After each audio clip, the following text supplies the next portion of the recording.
4 tablespoon तेल घेतोय, एक अर्धा चमचा मोहरी, एक अर्धा चमचा जिरे घालतोय. तर 4 लसणाच्या पाकळ्या मी चिरून घेतले.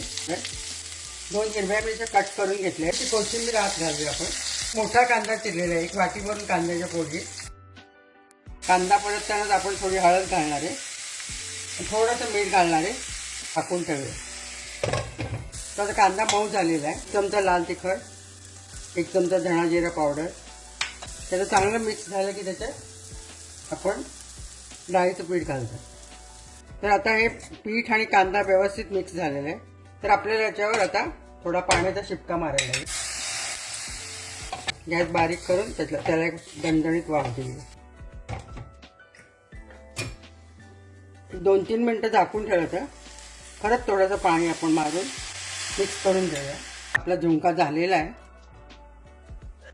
कोथिंबीर घालूया.